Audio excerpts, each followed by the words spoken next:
Hello દર્શક મિત્રો, સ્વાગત છે તમારું આજના નવા વિડીયોમાં। તો આજે આપણે વિડીયોમાં વાત કરશું ગુજરાત સરકારની ચાલુ નવી 10 ભરતી જેના ફોર્મ ભરવાનું પણ શરૂ થઈ ગયું છે। જેના ફોર્મ ભરવાની અંતિમ તારીખની વાત કરીએ તો 15/5/2025 છે, જેમાં વિવિધ પોસ્ટના ફોર્મ ભરવાના શરૂ થઈ ગયા છે। તલાટી કમ મંત્રી છે, જુનિયર ક્લાર્ક છે, સ્ટાફ નર્સ છે, મુખ્ય સેવિકા, ગ્રામ સેવક, ફિમેલ હેલ્થ વર્કર તેમજ મલ્ટીપર્પઝ હેલ્થ વર્કર જેવી વગેરે પોસ્ટ ઉપર ફોર્મ ભરવાના શરૂ થઈ ગયા છે, જે આપણે વિગતે આ વિડીયોમાં જોવાના છીએ। તો દર્શક મિત્રો વિડીયોના અંત સુધી જોતા રહેજો અને ચેનલમાં નવા હો તો ચેનલને સબસ્ક્રાઇબ કરી લેજો, જેથી અમે આવી નવી માહિતી તેમજ નવી ભરતી રિલેટેડ તેમજ ભરતીની અપડેટ રિલેટેડ વિડીયો પોસ્ટ કરીએ તો તેની નોટિફિકેશન તમને મળતી રહે। તો ચલો દર્શક મિત્રો આપણે વિડીયોની શરૂઆત કરીએ। તમે સ્ક્રીનમાં જોઈ શકો છો, મેં online job application system government of Gujarat જે ફોર્મ ભરવાની ઓફિશિયલ ઓજસની વેબસાઇટ છે તે મેં અહીં ઓપન કરી લીધી છે। હવે આપણે જે એપ્લાય કરવાનું છે તે સિલેક્ટ કરશું। તમે સ્ક્રીનમાં જોઈ શકો છો, હું એપ્લાય સિલેક્ટ કરી લઉં છું। ત્યાર પછી આપણે સર્ચના બટન ઉપર ક્લિક કરી દઈએ। હવે સિલેક્ટ એડવર્ટાઇઝમેન્ટ કરીએ તો અહીંયા કણ આપણે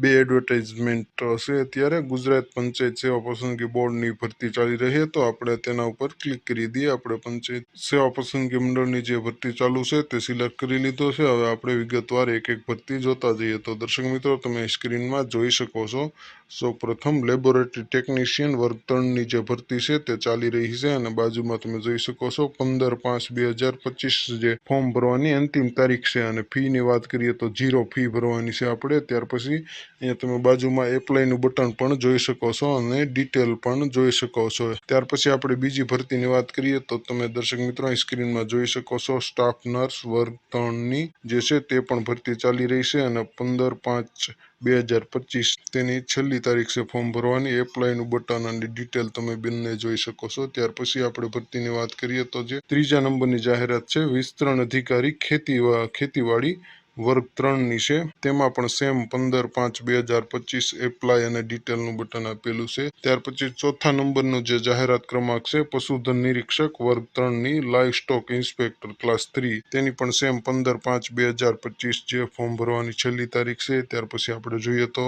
જાહેરાત નંબર જે 5 આપેલા છે 2025-26 જાહેરાત નંબર 5, તેમાં આંકડા મદદનીશ વર્ગ 3ની જે ભરતી છે સેમ તારીખ છે ફોર્મ ભરવાની છેલ્લી તારીખ બધી જ ભરતીઓમાં સેમ છે 15/5/2025। પછી એપ્લાય અને ડિટેલનું બટન પણ તમે જોઈ શકો છો। ત્યાર પછી છે 6 નંબરની જાહેરાત જેમાં જુનિયર ફાર્માસિસ્ટ વર્ગ 3ની છે, તેની સેમ તારીખ છે 15/5। ત્યાર પછીની આપણે વાત કરીએ તો 7 નંબરની જે જાહેરાત છે તેમાં વિસ્તરણ અધિકારી સહાયક ગ્રેડ 2 વર્ગ 3ની છે અને તેમાં પણ 15/5/2025 જે ફોર્મ ભરવાની છેલ્લી તારીખ છે। અને ત્યાર પછી આપણે આગળ વાત કરીએ 8 નંબરની જે જાહેરાત છે તે સંશોધન મદદનીશ વર્ગ 3ની છે, રિસર્ચ આસિસ્ટન્ટ ક્લાસ 3, એપ્લાયનું બટન છે, ડિટેલ છે વગેરે તમે અહીં જોઈ શકો છો। ત્યાર પછીની જે પોસ્ટ છે 9 નંબરની તેમાં મુખ્ય સેવિકા છે વર્ગ 3, તેની પણ ભરતીની તારીખ જે છે ફોર્મ ભરવાની અંતિમ તારીખ તે 15/5/2025 છે। એપ્લાયનું અને ડિટેલનું બટન પણ તમે આપેલું છે। ત્યાર પછી જોઈ શકો છો ગ્રામ સેવકની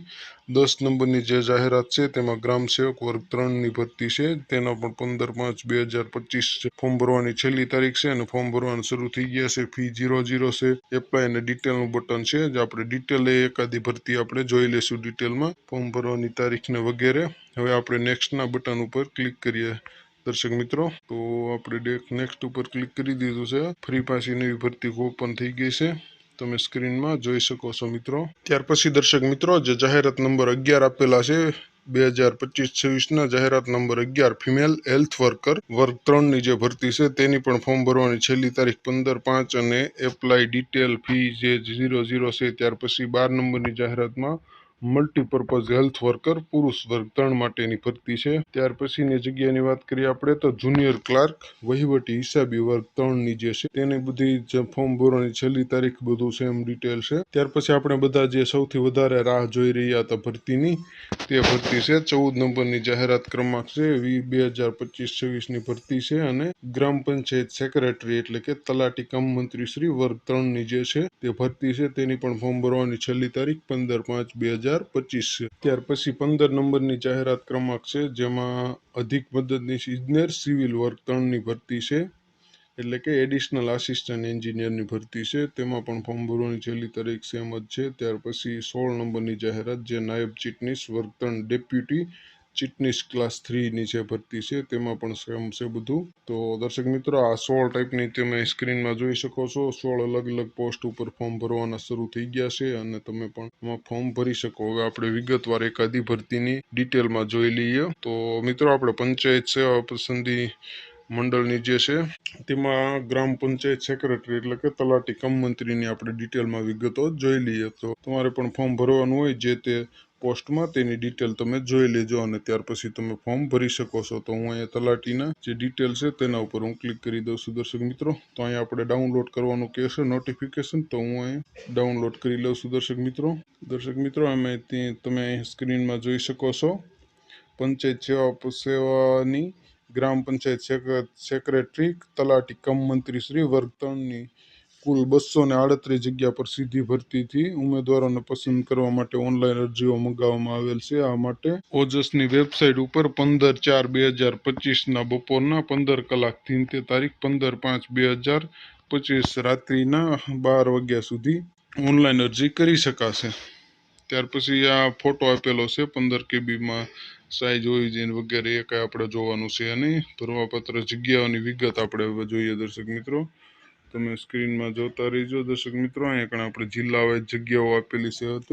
અમદાવાદમાં 9 છે, અમરેલીમાં 8 છે, આણંદમાં 8 છે, અરવલ્લીમાં 8, બનાસકાંઠામાં સૌથી વધારે 21 છે, ભરૂચમાં 6, ભાવનગરમાં 10, બોટાદ 3, છોટાઉદેપુર 3, દાહોદ 4, દેવભૂમિ દ્વારકા 6, ડાંગ 1, ગાંધીનગર 6, ગીર સોમનાથ 5, જામનગર 8, જુનાગઢ 7, કચ્છમાં 14 જેટલી જગ્યાઓ છે. ત્યાર પછી મહીસાગર 7, મહેસાણા 4, મોરબી 9, નર્મદા 3, નવસારી 3, પંચમહાલ 7, પાટણ 11, પોરબંદર 3, રાજકોટ 10, સાબરકાંઠા 11, સુરત 11, સુરેન્દ્રનગર 10, તાપી 4, વડોદરા 12 અને વલસાડ 3. આમ કુલ 283 જેટલી તલાટી કમ મંત્રીની જગ્યાઓ છે જેના ઉપર ભરતી ચાલી રહી અને ફોર્મ ભરવાનું પણ શરૂ થઈ ગયા. ત્યાર પછી દર્શક મિત્રો, આપણે શૈક્ષણિક લાયકાતની વાત કરી લઈએ, એટલે કે વયમર્યાદા અને શૈક્ષણિક લાયકાતની વાત કરી લઈએ. તો કોઈ પણ યુનિવર્સિટીમાંથી તમે ગ્રેજ્યુએશન એટલે કે કોલેજની ડિગ્રી મેળવેલી હોવી જોઈએ. તે લોકો આ ગ્રામ પંચાયત સેક્રેટરી એટલે કે તલાટી કમ મંત્રીમાં ફોર્મ ભરી શકે છે. અને ઉંમરની વાત કરીએ તો ઓછામાં ઓછા 18 વર્ષ હોવા જોઈએ અને વધુમાં વધુ 35 વર્ષ હોવા જોઈએ. તેમજ જે લોકો અને અનામત ધરાવે છે અથવા અનામત કેટેગરીમાં આવે છે તેને અનામત મુજબ છૂટછાટ આપવામાં આવે છે, એટલે કે તેને વધારેની વયમર્યાદામાં છૂટછાટ આપવામાં આવશે. મિત્રો, તમે અહીં જોઈ શકો છો સ્ક્રીનમાં સામાન્ય કેટેગરીના દિવ્યાંગ ઉમેદવારો જે છે તેને 10 વર્ષની છૂટછાટ છે. ત્યાર પછી દિવ્યાંગ ઉમેદવારોમાં મહિલા હોય તો તેને 15 વર્ષની છૂટ. વ્યક્તિઓ આવે છે પુરુષો તેમને અને દિવ્યાંગો છે તેમને 15 વર્ષ અને બિન અનામત કેટેગરીના જે અનામત કેટેગરીના જે છે દિવ્યાંગ ધરાવતા મહિલા ઉમેદવારો તેને 20 વર્ષની છૂટછાટ છે. આમ વધુમાં વધુ ઉંમર તમારી 45 વર્ષ થઈ જેથી વધારે ન થવી જોઈએ, જે અહીં છૂટછાટ આપવામાં આવેલી છે. ત્યાર પછી દર્શક મિત્રો, આપણે પગાર ધોરણની વાત કરીએ તો પ્રથમ 5 વર્ષ માટે ફિક્સ 26,000 પ્રતિ માસ એટલે કે ફિક્સ પગારથી નિમણૂક આપવામાં આવશે. તેમજ આ ઠરાવથી નિયત થયેલા અન્ય લાભ મળવાપાત્ર રહેશે. એટલે કે 5 વર્ષ સુધી 26,000 ફિક્સ પગાર આપવામાં આવશે. 5 વર્ષ પૂરા થઈએ ફૂલ પગાર આપવામાં આવશે, જે નોટિફિકેશનમાં લખેલું છે તમે જોઈ શકો છો. ત્યાર પછી અરજી ફીની આપણે વાત કરીએ તો દર્શક મિત્રો, આ ભરતીમાં કોઈ પણ એક પણ પોસ્ટ માટે અરજી ફી ભરવાની રહેતી નથી. અરજી ફી માંથી મુક્તિ આપવામાં આવી છે સરકાર તરફથી. તો દર્શક મિત્રો, આપણે પરીક્ષાની પદ્ધતિની વાત કરી લઈએ તો એક પેપર રહેશે જે 100 માર્કનું પેપર છે અને 100 માર્ક છે અને સમય 60 મિનિટ છે. તેમાં જનરલ અવેરનેસ અને જનરલ નોલેજ એટલે કે જીકે તેના 50 માર્ક રહેશે અને ગુજરાતી ભાષા અને ગ્રામરની 20 માર્ક છે. તેમજ ઇંગ્લિશ ભાષા અને ગ્રામરના 20 માર્ક અને જનરલ મેથ્સ એટલે કે ગણિતના 10 માર્ક. આમ કુલ 100 પ્રશ્નો છે અને 100 માર્ક છે અને 60 મિનિટનો સમય આપેલો છે. જે MCQ બેઝ એક પરીક્ષા લેવામાં આવશે, એના મેરિટના આધારે પછી પસંદગી કરવામાં આવશે. તો દર્શક મિત્રો, ગુજરાત સરકાર તરફથી નવી જે ભરતી 10-16 જેવી ભરતી ચાલી રહી છે તેના વિશે મેં તમને માહિતી આપી. વિડીયોને દર્શક મિત્રો લાઇક કરી દેજો અને તમારા મિત્રો સાથે શેર કરજો. આવા જ વધારે વિડીયો જોવા માટે અમારી ચેનલને સબસ્ક્રાઈબ કરી લેજો અને તમારા કોઈ પ્રશ્ન હોય તો અમને કમેન્ટ કરીને ચોક્કસ જણાવજો. અમે તમારા પ્રશ્નોના રિપ્લાય આપીશું. અને હવે નવો વિડીયો કયા ટોપિક ઉપર અથવા શેના વિશે બનાવીએ તેના વિશે પણ અમને કમેન્ટમાં કરીને જણાવશો. અમે ચોક્કસ તેના વિશે વિડીયો બનાવશું અને ફરી એક નવા ટોપિકમાં નવા વિડીયો સાથે મળશું. ત્યાં સુધી જય હિન્દ, વંદે માતરમ.